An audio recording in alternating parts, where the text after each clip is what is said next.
So, hello everybody. My name is Karen Diamont and I'm the founder of Social Behavior. And welcome to our social hour. This is a monthly event that we host with the team to talk about trending topics on social media updates, everything that has to do with social media. Some of you may or may not know, but we are a Houston based social media agency working with clients in Houston and beyond. And we really like to stay on top of everything social media. We do our homework so that our clients don't have to spend countless hours researching and getting their knowledge bank of social media. We're like a one-stop shop, so we learn about every trending platform, every social media update, and pass that along. So the reason why we host this event is just to kind of broadcast one monthly episode of our social hour monthly and share with our audience anything related to social media. I'm gonna go ahead and I've already introduced myself, so I'm gonna go ahead and pass the torch to Mariah, and we'll bring our way down to Nancy, where we can talk about what it is that we do at Social Behavior, just kind of introduce ourselves, and definitely share about your upcoming role at Social Behavior as well. Perfect. So my name is Mariah Becerra. I'm the social content creator for social behavior. So I manage all the content for the accounts, do the content for all the accounts. And currently I will be transitioning into account coordinator for social behavior, doing a lot more marketing and strategy, kind of behind the scenes with our accounts and all of our clients. Yeah, so excited for you to assume that role and just oversee all of the creative for our accounts. So that's going to be super exciting. All right, and then next we have. Awesome. So I'm Paula Mena. I'm the engagement specialist, and I also do the ads for social behavior. So yeah, I kind of handle all the inbound, outbound messages to all of our clients, and I'm kind of like the front face for the customer service. So Yeah, awesome. And then Facebook ads has been a huge project for you to take on, and we're continuously evolving with our ads and our knowledge there. So I'm really excited about all of the cool stuff we're going to be doing with our ads and with all the creative components that Mariah's going to be creating for our clients. Super exciting things coming up, especially with a lot of our new accounts that is going to give us a lot of creative abilities. Yeah. And then next we have Nancy. Hi, I'm Nancy Guzman. I am the content planner. I schedule all of the content that Mariah creates. I schedule it to its platforms that the account has. As soon as I graduate, I'm going to be going full time with Karen, so I'm pretty excited about that. Yeah. Just do some Content creation as well. Yeah. Super excited to have you. And Nancy, you've been with us. It's about to be a year. You've been with us for a year now, so it's kind of exciting to see our team evolve within the organization. And obviously, I couldn't do what I do without you guys. So I'm really, really grateful to have you on the team, and I'm so excited about the growth of the company and where we're going as an agency, and just super grateful to have you guys here. And there's a lot of bonding that happens behind the scenes at social behavior, and a lot of good times that we have. And we do a good job at sharing that message on our social media. But I think this event, this social hour event, straightens that bond and also lets people in to see, us bond naturally here on camera. So, all right, so we're going to kick things off. Everybody gets a few minutes to share about their topic, and everyone brought awesome topics for this week. So, who wants to kick things off? I'll start. Okay, cool. Okay. All right. So I'm starting with talking about Beyonce's new Netflix special called Homecoming. So it's basically going over her Coachella performance that was last year when she headlined Coachella. She was the first African American woman to headline Coachella. She broke a lot of kind of stereotypes. Her performance talked a lot about HBCUs, just like empowering women empowerment, which is something that Beyonce is always, always preaching and talking about, just the special special was just a lot about empowering, the black people and, representing themselves and showing the world that, these stereotypes that you see on the media or that you see or that you read in, newspapers or magazines or maybe on social media, that doesn't define, the black person. It doesn't define the black experience. And I think it was so beautiful how she took you through her journey of, being pregnant and, working hard to get her body back and then working, for the show. And I really admire Beyonce. I remember telling Karen a story about, why I look up to her so much and why I think she's so important and so influential because she has maintained a presence and she has maintained popularity and she has maintained that respect since I was 6 years old. I've listened to Beyonce since I was about 5, 6 years old. So from Destiny's Child to where she is now, she is not only on top of every relevant current subject, she empowers women, she empowers people. She is, hardworking and a mastermind and a real visionary. She had um, complete control and she has complete creativity and, a complete opinion on every single one of her shows, every single one of her performances, and specifically for her homecoming performance. And I think the fact that it highlighted HBCUs, it kind of brought what an HBCU is to a mainstream platform and showed kind of the beauty and the empowerment and how important it is to Black people and Black families to be a part of an HBCU or to be a part of that culture. So I think it was just beautiful how she really took an idea and something that she could have, like she said, she's like, I could have just done like a basic Coachella show that was pretty and had a lot of lights. She said, I want to invoke a feeling. I want to spread awareness. I want to show a message.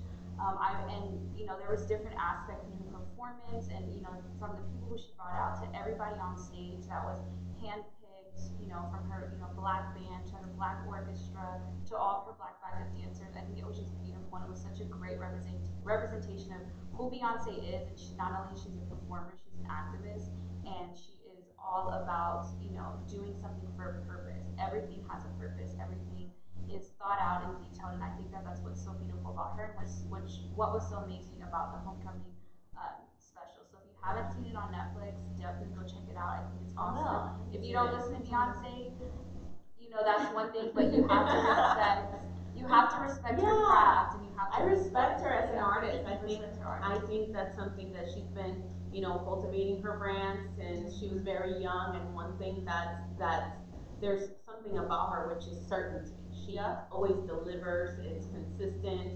She's true to her brand and her authenticity, and people like us appreciate that Yeah. because we know every time she's going to deliver. And She's gonna come through. yeah, and I You love know. that she and a lot of us in PR and in marketing, we understand this. You want to control your narrative, especially when you're a PR person and you're branding yourself. You want to control what people say about you. You want to control the narrative, and I think that's what Beyonce has done since day one. Yeah, she's She commanded will let you respect. see what she wants you to see. She will show you what she wants to show you. It's not about what the world wants. It's not about what this person's telling her. This Or person. a record She label, is like it's so all about her. authentic, and Yeah. she is so about her brand and showing you, her true self on her terms. And I think Exactly. that's what I respect about her and her brand and just Beyonce as a whole is just how much power she has over her career. I think it's beautiful, and I think a lot of people don't have that, and so it's really kind of refreshing to see her, in that light and on the episode. Yeah, I think everyone can take a piece from her book on Definitely. the self branding, on the authenticity. For me, I'm a huge J Lo fan, and we had that Yeah. conversation. When we went to Austin, we were talking about how I follow J Lo, and J Lo's for me is a lot of the Yes. same. I mean, she's my queen, but Yes. yeah, Beyonce, she always comes through for us. So there was a lot of social media impact, right, from that release. I mean, Yes. immediately it caught fire. I saw it pop up on Instagram on all of my social feeds, All like. over Twitter, people Mhm. talking about it, people talking about how much they respect her, people talking about just her hard work, and I was really That's glad that so cool cool that they you kind bring of up a good point because she gets no negative social media backlash. Or Oh, we're going to talk about yeah, another story yeah. where there's Rarely, a lot rarely of does backlash. Beyonce, but everybody was like, "Wow, I wish if only I had as much like perseverance as Beyonce, or if only I could stick to my diet like Beyonce." Just a bunch of key parts in her episode. A lot of people took, and they'll make a meme out of it, and it's great because it goes viral on Twitter, and it just kind of, shows you that she can captivate her audience, and she can tell the story, and it usually 95% of the time it's positive. So. Exactly. Yeah. And then you better not be negative Yeah. with Oh, her they because will then come for you. They once will you get come for that you. Beyonce The army on you beehive, on social yeah. media, The that's it. beehive will The find You you. are beehive will dead. find you. That's it. You I don't think are I've ever done. heard You're anything toast. bad about her. Like I There's hear no. people like just like trying to talk bad, but they're Yeah. never really No, serious. It's It's just not they're trying to just They get like. at won't. yeah. They won't. They're just trying to get a Listen. reaction. And I've never Yeah. heard anything like actually horrible. Okay. Neither have I. Totally. We love Beyonce. If you Yeah, can't we tell. love I her. love you. Spot We on. love Yeah. you. Okay, cool. So thanks for sharing. Yeah, All thank you. right. Paula, what you got? Awesome. So we're kind of switching things up because I'm Yes. talking more. We're getting the economics in, and so we hear about social media sites all the time, about Instagram, Twitter, Facebook, all the time. But we never really hear about the economic standpoint of, or like the economic platforms that these social media just giants are into. So I will be talking specifically about Pinterest. Gotcha. And as we all know, we've all, pinned a pin to decorate or to, find a recipe, DIY anything. makeup. Yeah. Not really makeup, but And Yeah, DIY. anything Yeah. at this point, we've all been there just for inspiration. And it's such a huge giant for, all things inspo. And so what I'm mostly going to be talking about is how they went live. They went public Yeah. on the stock market. So that's super huge because lately in the past years, Pinterest has been getting bigger by the year, but they have actually been losing profit by around $250,000 a year. So they're on the they're steady going up, but every year they just can't quite make a profit. So I think that that was one of the major impulses as to why they went public. And that was mostly, I think, because they have a lot of spending, trying to pay their workers' salaries, trying to do a lot of business development to keep the platform, evolving and changing in a positive way, and keeping its users, going in the site. So I think that a lot of the spending that Pinterest has done has been mostly in business development, which is totally understandable. Um, but yeah, and a funny thing about Pinterest is that they use 70% of all their profit is going directly into advertising, whether it's with collaborations, whether it's paying external advertising contracts. So So getting 70. influencers to use that as their Yeah, platform for. or also just having like ads on the side of the websites, or ads when you pin something, you might get an ad or two. So they mostly focus on advertising for 70% of all their revenue, which is huge. So that as advertising people, we definitely appreciate that, somebody that spends the majority of their money on advertising. But I think it's almost like they're trying to salvage it. I mean, Yeah. at some point you just have to decide, are we a I mean, obviously they're going public, so they want to monetize, right? Yeah. They want to go public for the for profit. And Pinterest is just one of those platforms that we don't even update to Pinterest, and when clients call us about it, we just that's not a platform that we go to for the purpose of our clients, right? Which are mostly local businesses, local restaurants. Like they don't really have any business on Pinterest. Yeah. But it is kind of hard to monetize for them as a platform because it is people go there, they get what they need out of it, and then they leave. Exactly. Yeah. I That's one know of the things that they talk about in here. So in that pros and cons yeah, article so there's an article that's called 16 Pros and Cons of Pinterest of for Pinterest for Business. So Mhm. um, obviously Pinterest is going live to get more investors and therefore get more money, which will then develop into a huge business development standpoint. So that's going to be great. But what it talks about here in this article specifically is that Pinterest has a very specific niche of people going to their. They want the recipe. They go there and they get out there. They already know what they're looking for. Exactly. As soon as they get on the app, Yeah. like they're looking for an avocado chicken or an avocado something, and they just go directly to that. And like, is there a need for Pinterest? Because we have Instagram, you Yeah. know? And so I Yeah. can easily look up all the recipes I need on Instagram and get out. You know, I love cooking. I love to look for recipes. And oftentimes I find myself find what I need on Pinterest, get in, take a screenshot, get out. Yeah. And It's like so it's quick not a overturn. exactly, it's not a social media platform that people are Yeah, surfing it's to. definitely not like a leisure platform. I wouldn't Yeah. spend hours on Pinterest. Mhm. A lot of people will, and I know people that do, and they go there Yeah. for inspiration, but they do that maybe once a week. Yeah, Whereas but if you're on it's Instagram, needed or yeah, it's but like when you're on project based. Instagram, Yeah. you're spending. Or if it's however part of much your time. job or for school, then you need creative ideas. You go Exactly. there. But I think that something that's very important about Pinterest that not a lot of social media sites do is that they do credit and link directly in the pin most of the time. So as soon as you see a pin, you will have a link directly to the person that made it. There's no there's no ambiguity as to who did this. So they're very good at crediting creators, I which I like think that. is super important for I like content that. creators. Mhm. So that's great as far as that. And also, it's just very easy to share information. You just pin it to your thing, and it's gonna be Sure there. thing. And Yeah. all pins are public. So every time you pin, it's public. So Yeah. you can always go back. So I think it's great. But one We'll of the see. cons that they did talk about was that it's, as I said, it's for a very specific audience. Yeah. And sometimes, like, the algorithm doesn't work to your advantage when you're repinning a lot. They are trying to work out why that's happening, but it's not like an algorithm kind of based on Instagram, where it's, if more people see your post, Engagement they based. boost Yeah. it. It's kind of not like that. It just kind of depends, and they haven't really released why.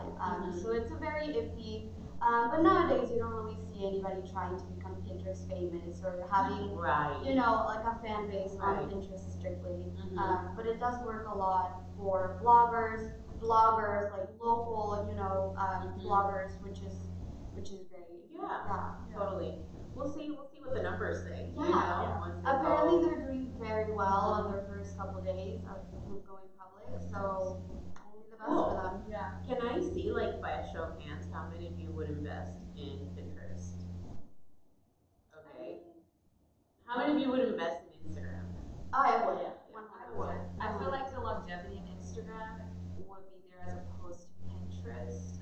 Even though they're going public, if you're thinking about investments and you're thinking about long-term success, I would put my money on Instagram before I put it on Yeah. Pinterest. Yeah. Definitely.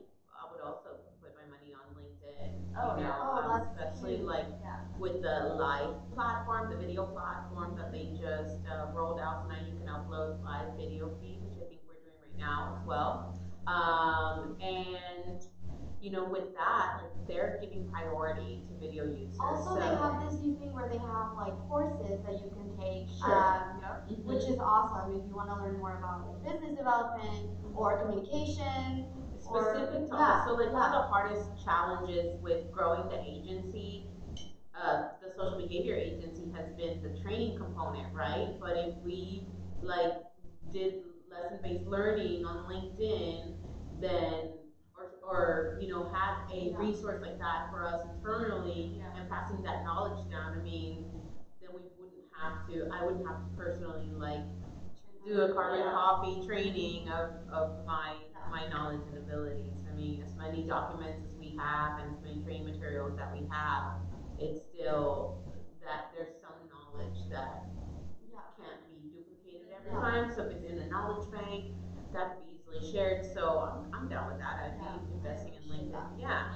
Okay. Thanks to LinkedIn. So last but not least, Nancy's going to share about her topic, and super cool, but also ties in with the horrific news of the Notre Dame Cathedral burning down. Yes. So definitely fill us in. What's your topic? So basically, we all know about how it was being burnt down, or it caught an electrical fire. Mm-hmm. And I started seeing that a lot of people were like raising to donate to them, which is really good because it's like, okay, like, you know, they're trying to do something good, they're trying to fix it. But Yeah. the problem was that there were these three billionaires, I think three or four of them, that were like, I'm gonna donate 1 million euros. And one of them saw that and he's like, okay, I'm gonna double that. And someone was like, I'm gonna match you. Yeah. So they were almost trying to compete to see, oh, who's gonna raise the most money and kind of almost not even really doing it anymore to like really like save it. They were just kind of just like, oh, I'm raising this many euros. It became like a it became like a sponsor. Yeah, and but also like people were getting really upset because apparently let me see. Yeah, there was some backlash. There was a lot of backlash because in a few hours, 650 million euros were donated to rebuild the Notre Dame, but in 6 months, only 15 millions were used to restore Brazil's national museum. And then I believe, and then I believe it was either Trump or the White House was the one that donated, I think, $1 million to restore it. And a lot of people were getting upset because they're like, why is this money going over there? We could use this to help Flint, Michigan to get clean water, Puerto Rico, because they're still suffering after the hurricane. So that was a lot of like the backlash that they were getting.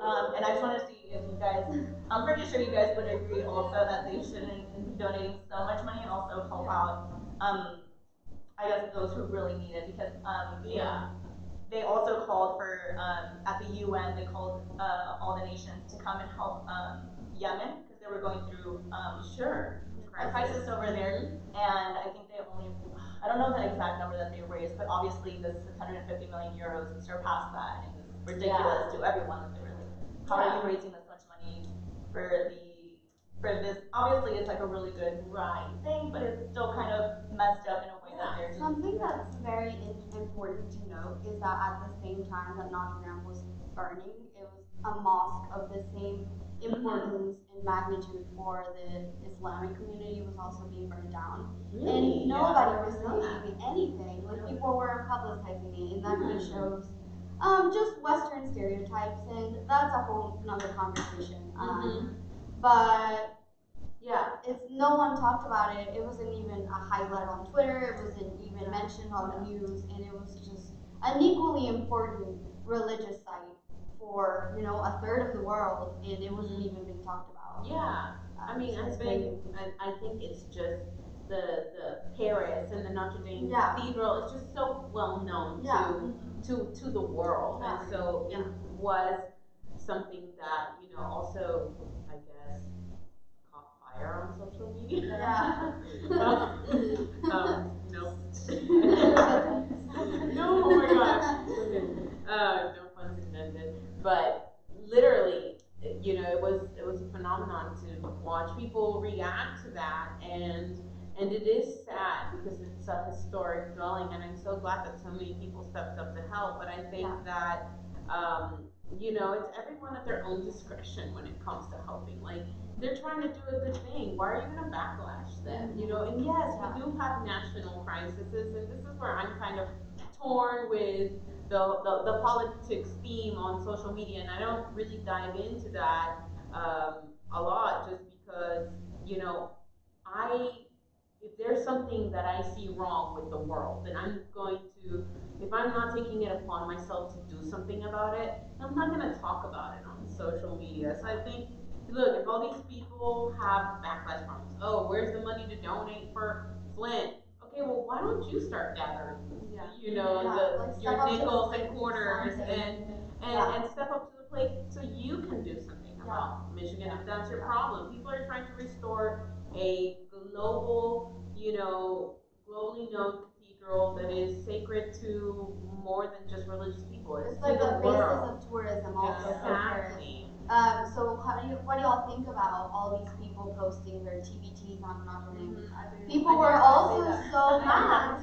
People were also like, oh, like you're trying to get clout, and here I was posting my pic. Yeah. But honestly, like it was a way of remembering, and like I'm one of the lucky people that was able to go when it was fine, and Yeah. I'm sure it'll be fine in a couple months. But Mhm. it's just crazy that I Yeah. get the chance to go while it's like it's not the same anymore. I think So it was awesome to see people's memories coming through my feed of people that had been there. I saw it on a lot of friends that had gone and posted about it on social media, and I loved it because they're sharing a memory of something that was, Yeah. you know, and so I also feel like people are always just looking to just be like to kind of cancel someone in a way. Oh, They're always yeah. just like, oh, you're posting to because you went there. You're just trying to Yeah. show you off. just You're want canceled. clout, you want Exactly. internet fame over a burned building, It's like and it's like that's not what I was thinking. Well, that was happening. exactly. So they're just Exactly. trying to be like, you're Yeah. canceled. You're doing the Yeah. most. It's like Yeah. I was just Yeah. trying. I've never You will been. not cancel me. Yeah, like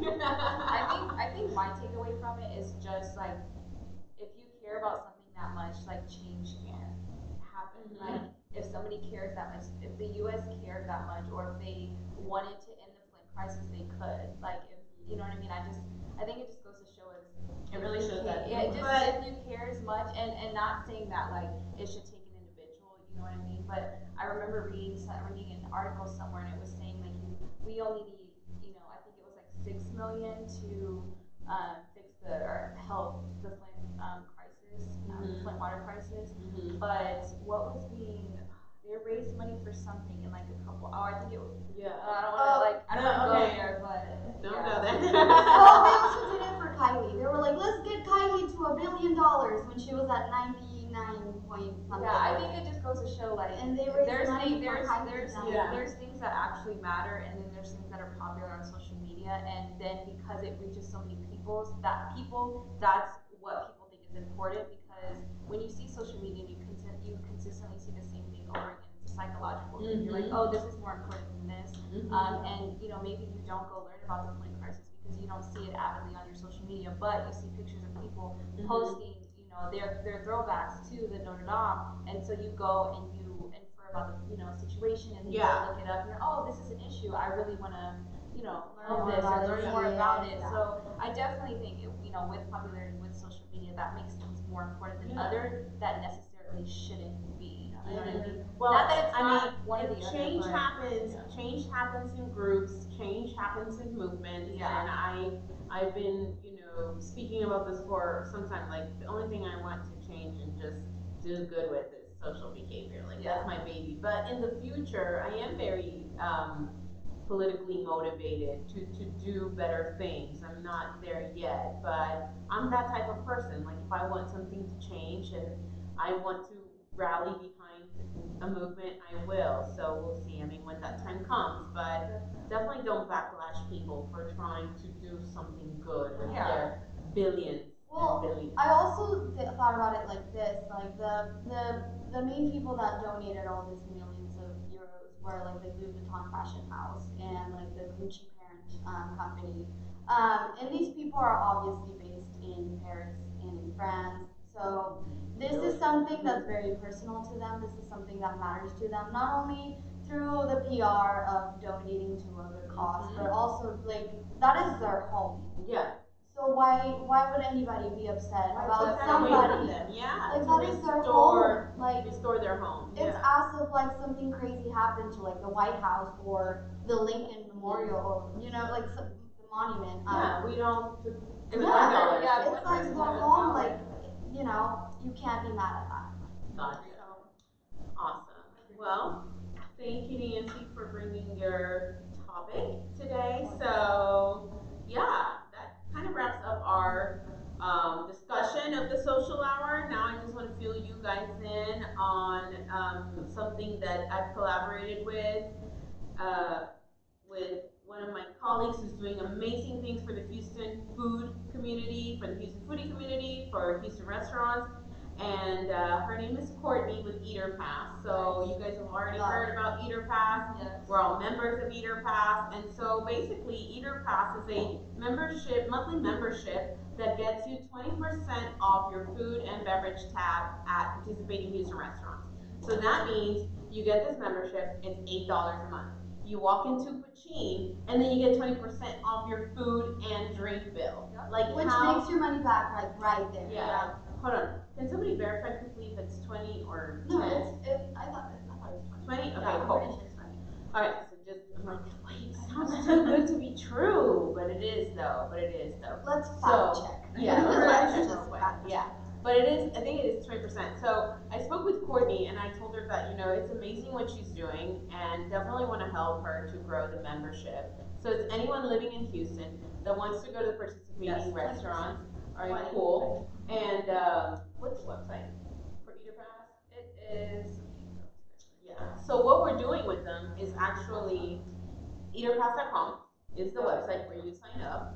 And it's Eaterpass on Instagram, so that's EATERPASS. Yes. All right, so you go onto the website eaterpass.com. You're going to sign up for your monthly membership. It's only $8 a month, which you're going to save 20% on all the participating restaurants that are on board with them.